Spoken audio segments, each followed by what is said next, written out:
Kalau kalian lagi cari ponsel yang kameranya tuh oke di range 4 jutaan dengan kondisi baru ya, dan bisa nge-upload konten dengan kualitas tinggi di Instagram juga di TikTok, Redmi Note 12 Pro 5G bisa jadi pilihannya. Nggak perlu maksain beli iPhone second atau beli Google Pixel second yang IMEI dan garansinya tuh nggak jelas. Cukup di luar ekspektasi sih emang si kameranya ini, termasuk si software kameranya. Tapi gimana masalah aspek lainnya? Apakah cuman bagus kameranya doang? Sedangkan yang lainnya tuh gimmick, oke? Di sini Fadil langsung aja kita review si Redmi Note 12 Pro 5G.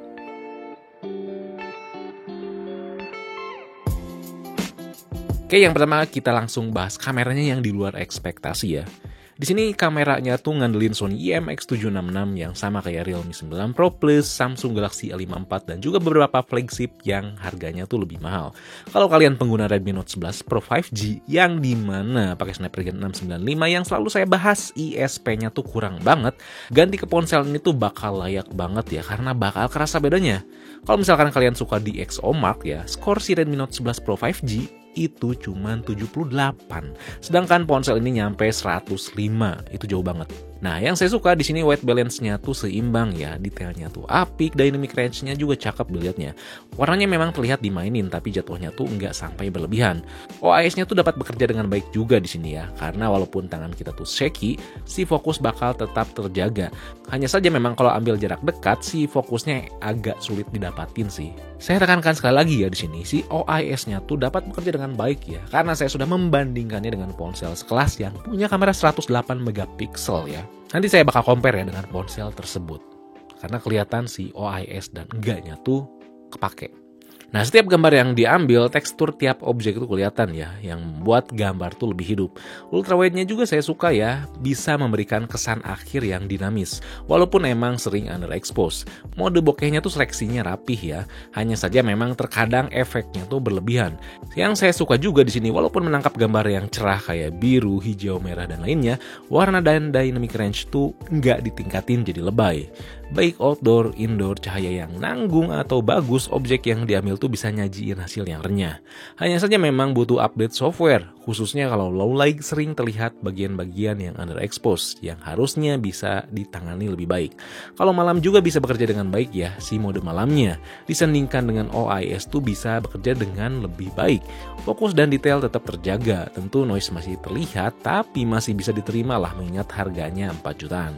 Kita bisa pakai mode malam juga di lensa ultra wide-nya ya. Untuk lensa selfie-nya seperti biasa masih standar Xiaomi. Nggak tahu kenapa ya masalah selfie itu Xiaomi ya agak mau improve. Tone warna memang nggak diputihin, tapi masalah detail dihalusin kayak ponsel-ponsel Xiaomi lainnya. Nggak ada yang menarik lah buat dibahas ya di masalah lensa selfie-nya. Langsung aja ke si videonya ya. Saya cukup suka karena sinkron dengan hasil fotonya.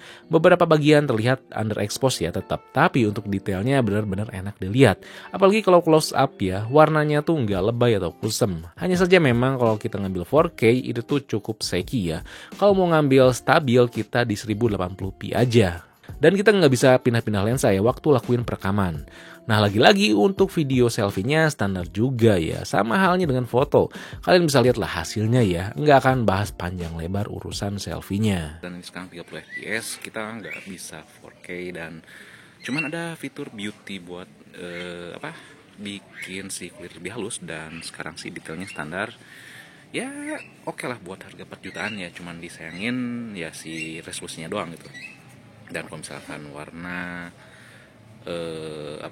warnanya agak seharusnya ditinggiin, cuman ya Xiaomi belum mau improve sih masalah kamera depan ya, mau video atau foto, tapi ya udah oke lah gitu.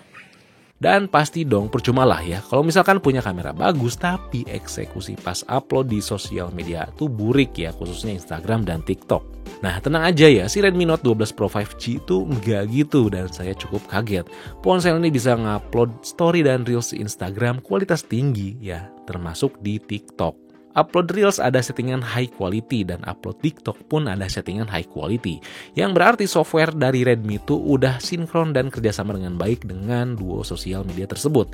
Yang harus kalian tahu, nggak semua ponsel khususnya di harga 4 jutaan bisa kayak gini. Sebelumnya saya pernah review ya Samsung Galaxy A34, tapi dia gak bisa upload kualitas tinggi di TikTok. Story-nya pun nggak semulus kayak di ponsel ini. Nah, buat hasil story-nya kalian bisa langsung lirik dan follow ya ke Instagram Fixme.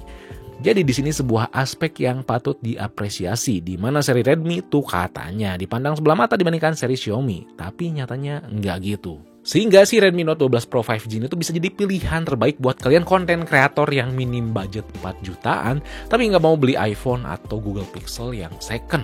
Yang pasti masalah email dan garansi itu nggak bisa dijanjiin gitu.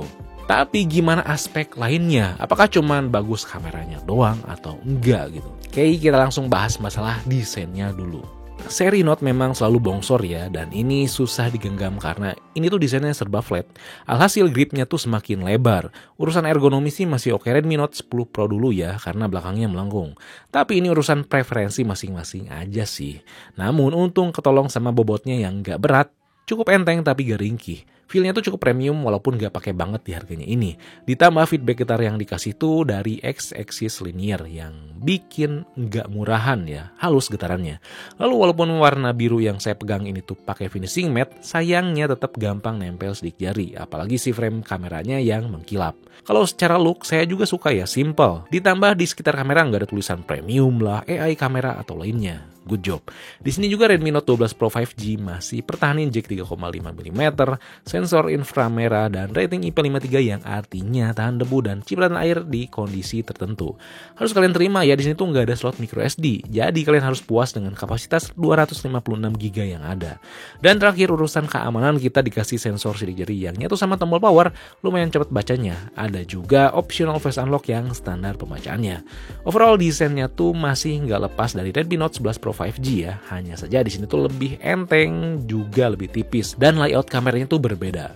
Lalu yang ketiga, layar POLED. Nah, ini pasti banyak yang protes, kenapa nggak pakai AMOLED sih? Kenapa malah POLED? Yang harus kalian tahu ya, kalau AMOLED tuh buatan Samsung, kalau POLED itu LG, di mana keduanya sama-sama jenis OLED, hanya beda siapa yang buatnya aja. Nah, layarnya tuh sama diperhatikannya seperti kameranya, nggak gimmick, nggak spek doang. Katakanlah kalian bisa bacanya ya, ini tuh ada Dolby Vision, juga HDR. Nah, kalau ada ponsel ya, misalkan support HDR, Dolby, tapi pas mainin video support HDR atau Dolby di Netflix, nggak ada pilihannya, berarti si vendor tuh nggak optimalin spek layarnya. Nah, masih banyak ya ponsel 4 jutaan yang kayak gini. Tapi di sini tuh enggak ya, Redmi Note 12 Pro 5G enggak gitu. Kalau kita buka Netflix, langsung ada tulisan support Dolby Vision, mantap. Dan memang cukup menyenangkan ya dipakai nonton, apalagi didukung speaker stereo yang lumayan baik. Ada yang bilang ya warnanya tuh kurang nendang dibandingkan Redmi Note 12 4G yang pakai AMOLED. Hal ini tuh wajar ya, pasti ada yang bilang gitu. Tapi karena bukan jelek, karena memang warna yang disajiin di sini tuh saturasinya enggak setinggi AMOLED ya, walaupun udah disetting tinggi saturasinya di settingan color sim. Tapi saya suka ya karena nggak jadi norak dan tetap bisa pertahanin warna yang luas karena punya settingan warna P3 dan sRGB. Lalu masalah sensitivitasnya tuh enggak ada masalah, yang masih menjadi harapan buat saya tetap sih always on display-nya bisa nyala terus dari sananya ya. Bisa disetting bebas kapan munculnya, enggak cuman 10 detik doang. Yang keempat tuh fitur yang lengkap. Untuk hardware sayangnya Bluetooth-nya masih versi 5.1, tapi udah dukung band 5G yang luas ya. Karena ini pakai Dimensity 1080.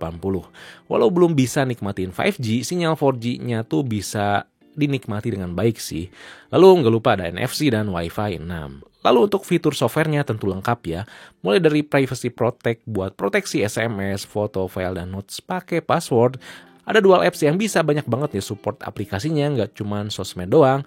Ada app lock buat kunci aplikasi, terus ada front camera assistant, ada beauty call yang cuma support WeChat sayangnya, uninstall sistem app yang bisa nge-uninstall sistem aplikasi, floating windows buat mempermudah multitasking, second space buat workspace kedua yang bisa misahin kerjaan dan pribadi, utility toolnya juga lengkap ya, berisi cleaner, antivirus, dan manajemen baterai. Nggak lupa ada game turbo yang buat bantu kita saat main game dan berbagai gestur di layar dan tombol power yang bisa di custom. Urusan atur penampilan juga lengkap ya, mulai dari launcher yang bebas pengaturannya, ngubah layout status status bar, ubah layout app recent, ubah tombol navigasi, ubah font, pilihan tema yang beragam, dan light mode yang bisa ngasih tampilan yang lebih simpel. Nah, tapi dari sekian fitur yang banyak itu ada yang gimmick dan cuma janji doang. Kan katanya Xiaomi tuh bilang MIUI 14 bisa banyak hapus aplikasi sistemnya. Nyatanya tuh enggak. Katakanlah aplikasi SMS, masa ada dua ya, ada Google SMS dan SMS dari Xiaomi. Itu tuh gak bisa dihapus salah satunya atau dua-duanya. Lalu aplikasi sistem lainnya belum bisa dihapus ya, kayak browser dari Xiaomi atau pemutar video Xiaomi yang banyak iklannya, jadi sayang. Lalu dark mode yang ada memang bisa ngasih pilihan buat aplikasi yang gak support dark mode menjadi bisa. Tapi sayangnya masih nggak seluas dulu waktu zamannya MIUI 12. Namun selebihnya fine dan lebih baik ya. Katakanlah tampilan font dan icon yang makin bold ya, enak dilihatnya. Iklannya tuh nggak sering muncul ya, itu pun cuma di beberapa aplikasi sistem aja. Sinkronisasi layanan Google juga seamless sampai pengoperasian sehari-hari itu nyaman, baik itu penggunaan simple sampai yang berat. Layar POLED yang ada tuh cukup mampu mengeksekusi software yang smooth ya. Untuk urusan suhu juga cukup menyenangkan ya. Suhu naiknya tuh nggak sekerasa Snapdragon 778G atau 782G. Oh iya, dan bugs yang ada juga di sini nggak ada pilihan screen on time ya. Saya nggak bisa lihat screen on time-nya tuh berapa, jadi cuma bisa ngandelin digital well-being dari Google yang kadang nggak akurat. Dan berdasarkan si digital well-being, dengan buka berbagai aplikasi, multitasking, foto, video, dan beberapa waktu main game, bisa ngasih screen on time 5,5 jam dengan konsumsi baterai 90%-an. Jadi dengan baterai 5000 mAh tuh ini cukup baik ya, tapi nggak terbaik. Memang bisa bertahan dari pagi sampai malam ya, cuman masih ada yang lebih baik dibandingkan ini. Untungnya ngecasnya juga cepet ya, saya butuh waktu 43 menit aja ngisi dari 7 ke 95%. Dan yang harus diapresiasi juga, Xiaomi itu mampu memporsir si chipsetnya cukup seimbang. Karena nggak cuman bagus di kamera doang, tapi performa gamingnya tuh oke. Main PUBG cukup nyaman ya dengan settingan Extreme Smooth. Ada juga pilihan HDR Ultra ya, tapi saya mainnya di Extreme Smooth ya. Stabil di 60 fps. Sensitivitas baik, baterainya habis 8% aja dalam waktu setengah jam. Lalu lanjut Genshin Impact setengah jam dengan settingan dipaksain high. Ternyata cukup baik ya di eksekusinya. FPS-nya cukup baik ya di sekitar 40. Emang ada frame drop, tapi buat saya nggak begitu masalah karena nggak sering. Yang jadi masalah tuh adalah update Android-nya. Ini base Android-nya tuh 12, kalah dengan Redmi Note 12 4G yang udah 13. Yang artinya ponsel ini tuh bakal mentok di Android 14. Cukup disayangkan, apalagi chipset Dimensity itu sampai saat ini di ponsel manapun nggak ada custom ROM-nya. Xiaomi sih di situsnya nulis ya update software 3 tahun, tapi saya nanya ke Xiaomi langsung nggak jelas jawabannya. Apakah 3 tahun tuh 3 kali update Android atau seperti biasa ya 2 kali update Android dan 3 tahun security patch. Tapi cukup ketutup lah dengan kesolidan software yang saya rasakan. So, Redmi Note 12 Pro 5G di sini nggak kayak seri Redmi seperti biasanya, seri dimana yang softwarenya tuh dipandang sebelah mata katanya. Tapi di sini enggak ya. Spek kamera tuh bisa dieksekusi dengan baik ya dari sisi software, begitupun spek layarnya dan chipset yang ada, nggak cuma tulisan doang. Redmi Note 12 Pro 5G di sini tuh bisa ngasih pengalaman ponsel 4 jutaan yang benar-benar all round dengan minus ergonomi yang kurang nyaman, update Android yang kurang panjang, dan nggak ada rating IP67 atau 68 seperti kompetitornya. Oke, jadi sekian aja ya review si Redmi Note 12 Pro 5G-nya. Tapi gimana nanti kalau misalkan kita bandingkan dengan Xiaomi 12 Lite yang harganya tuh udah makin turun, yang pakai Snapdragon 778G. Mending mana? Oke, ditunggu aja ya video lain dan compare-nya. Jadi jangan lupa buat like, share, subscribe Fixme, lalu nyalain lonceng notifikasinya biar gak ketinggalan video berikutnya. Oke, di sini Fadil, peace out.